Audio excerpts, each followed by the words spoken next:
Right, so it's Monday morning and it looks like there's some pretty crap weather coming in today. Both forecast, and it looks a bit ominous in the sky. Of course, on the weekend we've had an antenna go down, so it's all a very crazy rush this morning to try and get everybody on site and get up and see what we need to see before the rain comes in. So if we need to go up on a ladder and adjust antennas or do any kind of outdoor work, we have to get it done before the rain comes. This is like a permanent challenge in rocking, just us fighting the weather. We have the best of intentions, we have plans, and then when it actually comes down to it, we just have to fight the weather, and we can't do things in the rain, we can't climb on roofs when it's wet.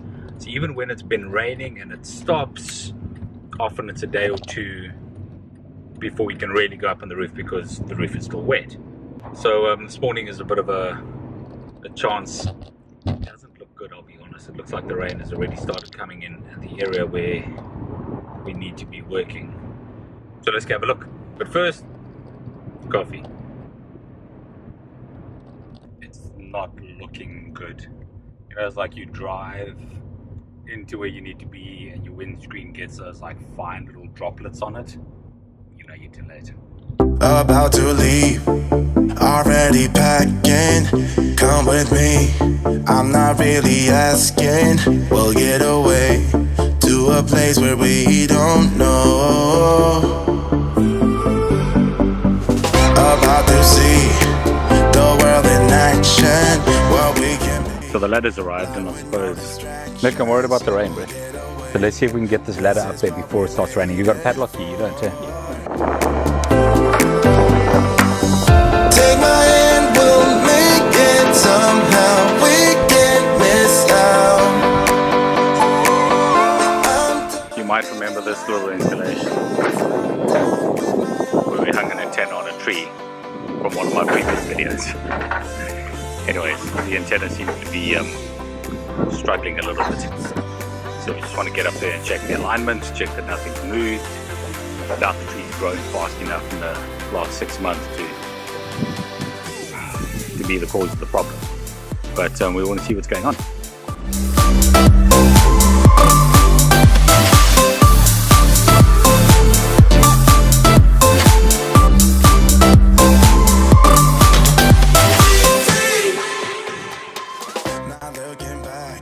Doesn't look like it's still pointing in the right direction.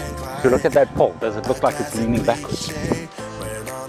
Like it looks like it just wants to not be straight.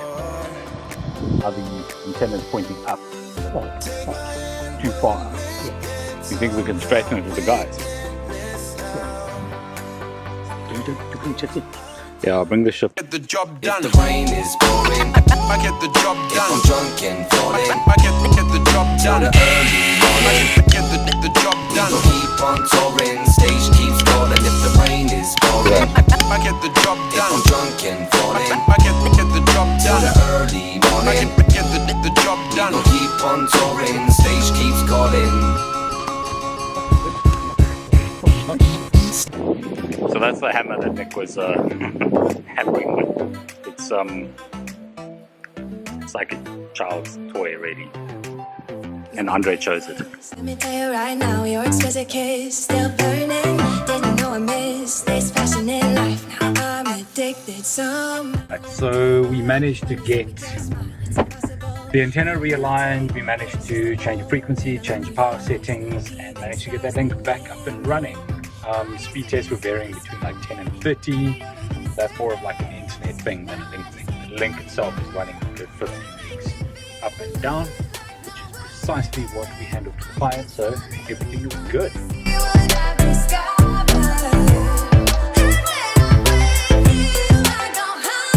So there's a part of entrepreneurship that I think doesn't get nearly enough airtime. It's really cool that you wake up in the morning and there's this mad rush against like the weather, to get to a client, climb on ladders, to get up trees, to adjust poles, to realign antennas. It's a wild rush. I love it. I love every minute of that aspect of my business. But then you get back to the office and it's like lunchtime and you sit down and it's paperwork. Lots and lots of paperwork, and it's emails and WhatsApps and meetings and clients and phone calls. And that keeps you going for like the rest of the afternoon. I hate that side of running a business. I hate that side of being an entrepreneur, but you got to do it, right? It's just like it's par for the course. If you want the fun stuff, if you want all the sort of glamorous, whatever it is that you do, in my case, climbing on roofs and climbing up trees and poles and going to clients and meeting people and installing cool solutions and building wireless links, and the sheer satisfaction I get from going to a client and delivering, 30 megs of internet in an area where he hardly gets 2 on ADSL, and there are no other options. Even LTE is a stuffer. The ability to go in there, deliver that kind of solution, get really positive feedback from the client is awesome. And that kind of keeps you going. But there's this huge aspect to running a business. There's this huge aspect to being an entrepreneur that's not nearly as glamorous. And honestly, I don't think it gets nearly enough airtime. People just don't talk about it. It's all the stuff that happens behind the scenes.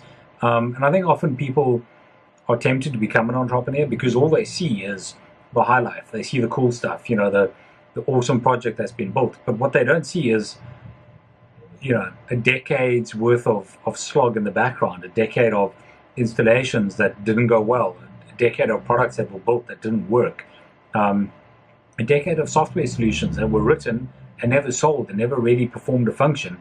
And it's only sort of down the road, and after many, many hours of doing stuff that you don't enjoy, doing stuff you don't like, doing stuff, quite frankly, that you don't really know how to do, to eventually arrive at a place where you go like, wait a minute, this thing works and we can do this thing and we can charge people money for it, and that pays our bills. And that's how you get a business to profitability. There's just so much that happens in the background. There's so much that goes on that I think people aren't aware of. It's like that saying, it takes years to build an overnight success. And that really is the truth. I remember when Jason Fried from 37 Signals, when Basecamp kind of exploded and became this thing, they'd already been building Basecamp for nearly 10 years. It wasn't something they just sat down and started and said, hey, we're going to build this company, we're going to write these books, and we're going to do all this cool stuff. And a few weeks later, they had all this press and all this glamour and this huge company, and they'd figured out remote working. Like, none of that was there when they started. It's the same with somebody like Gary Vee, and people look at VaynerMedia. That's a big company. It was 150 million in turnover. It didn't start there. Gary's life didn't start running a big company. It started as a kid in a wine store. People don't see the decade of work that gets you to point A and the decade of work that gets you to point B. And I think a lot of people head down this road of being an entrepreneur. A lot of people head down the road of entrepreneurship thinking that it's all glamorous, it happens quickly, and to be honest, it's neither. It's not always glamorous, and it certainly doesn't happen quickly. There are outliers where people strike gold immediately, but they're 1 in a billion, honestly. We see people like Zuckerberg, who starts Facebook, writes a piece of software in college, and before he's left college, he's got this massive company with this investment worth hundreds of millions and hundreds of millions of users. Those are like literally 1 in a billion chance of starting a business and hitting gold like that. Even some of the guys who run some of the biggest sort of platforms, for instance, Ev Williams, who runs Medium, Twitter, Blogger, those were great, but there are about 5 or 6 different businesses and 5 or 6 different products that he tried to build long before he got around to striking gold with those things. And Blogger only really became famous or really popular because Google bought it. Before that, there wasn't that much usage. So I think it's just really important for anybody who wants to get into entrepreneurship, anybody who wants to become an entrepreneur, who thinks it's very sexy and very glamorous. It's not. It's hard work. It is ridiculously hard work. It is ridiculously long hours. And you end up doing most of what you don't enjoy. But the little bits of stuff that you do get to do, that you do enjoy, always makes it worth it.